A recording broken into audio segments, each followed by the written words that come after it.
Hi, it's Mr. Wyman again, and I'm going to read to you on the next section of Electric Ben. Here's a section called Philadelphia. So far, we were introduced to Ben, and the author told us that, like, buckle up. Ben's done amazing things, and we're going to learn all about him.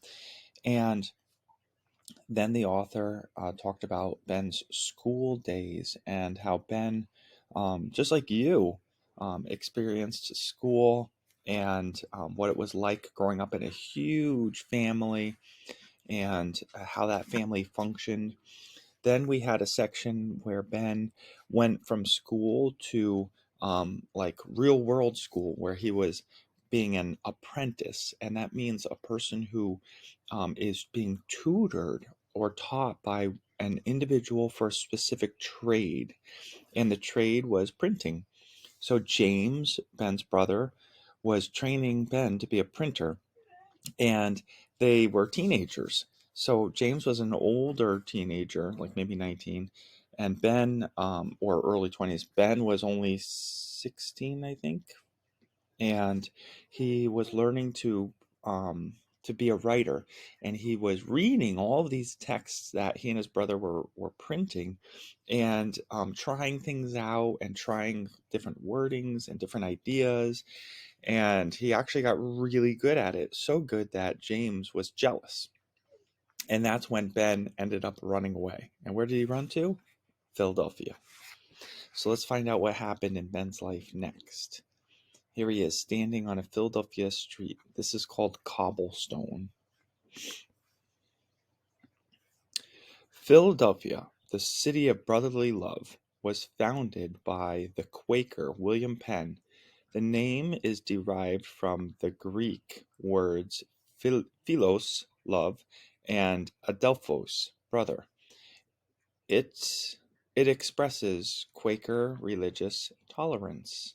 Tolerance means um, allowing people to have different beliefs and ways of living than you do, and being tolerant or allowing of that.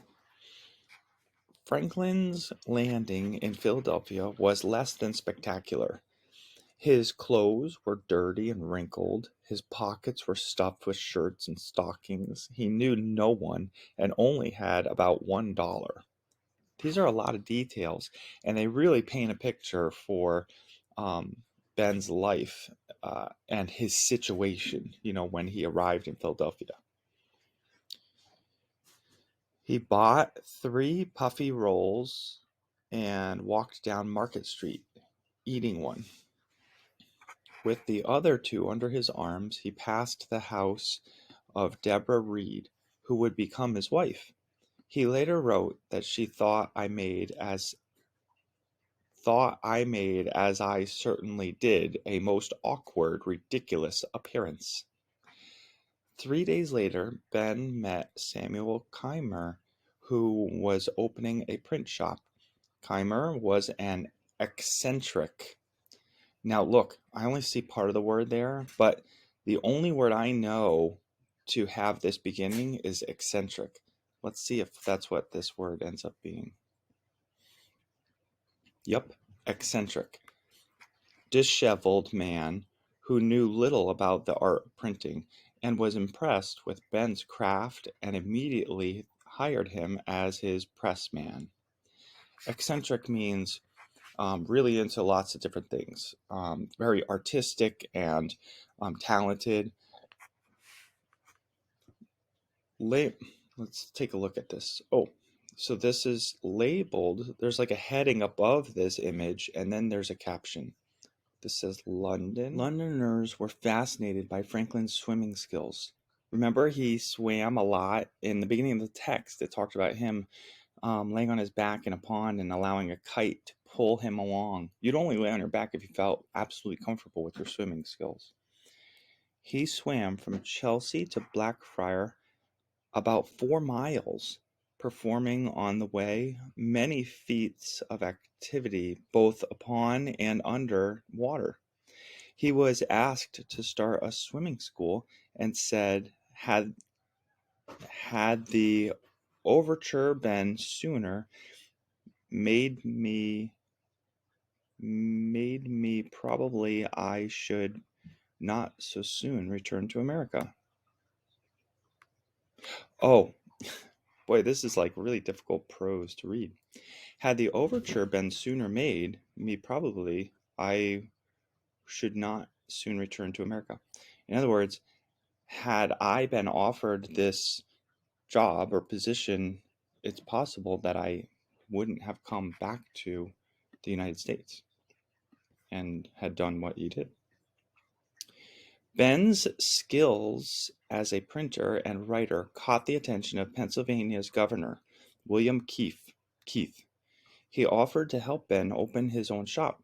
Ben sailed to Boston to ask his father for a loan, which he refused, advising Ben to go back to Philadelphia, work hard, and save money. While he was in Boston, Ben visited James, who was still angry over his running away. He also felt Ben insulted him when he showed up at James's shop wearing fancy clothes and showing off gold coins and a new watch. When Ben returned to Philadelphia, it sounds like he has some money that he could save, right? When Ben returned to Philadelphia, Governor Keith said he would pay for the equipment for Ben's print shop. So sounds like Ben got some help and maybe even a loan. So Ben sailed to London in 1724 to buy a press and type. Type are the letters that go into a press. It might be explained in the text. That go into a printing press so that when paper gets put on it, and then ink is on the type, it gets pressed onto the paper, and that's where the words come from. When no money arrived from America, Ben found work as a printer. In 1726, he returned to Philadelphia and reluctantly went back to work for Keimer. Back home, Ben was busy with his work, his writing, his interests, and his friends. In 1727, Ben founded a club with some like-minded men, in other words, people who thought the same things you do, whose purpose was to improve society, the way people live. To join, members had to take an oath or promise to love mankind.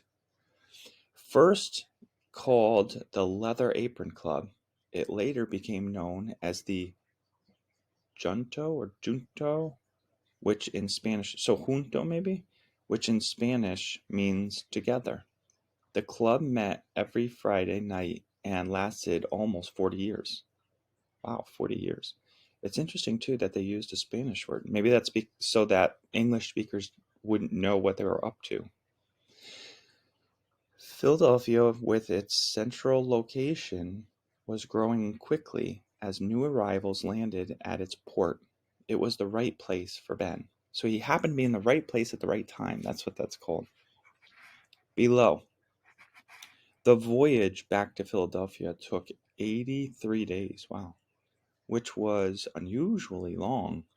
Ben kept a diary noting the activities of dolphins, sharks, flying fish, seabirds, and even seaweed.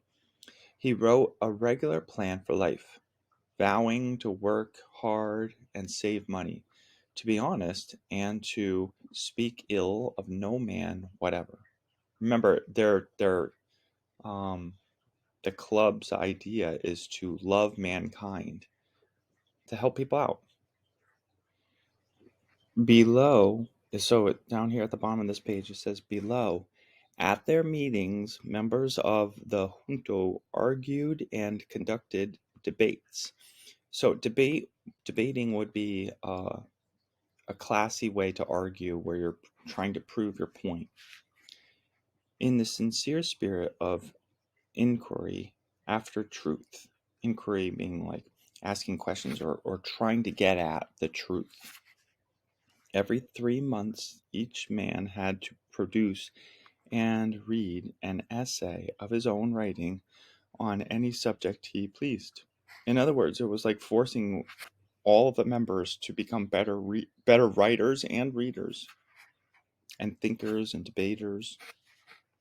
which was then discussed by all. They analyzed questions such as is it justifiable for the subject of a king to resist if his rights were taken away? Can man arrive at perfection in his life? And here's a picture of all these people debating.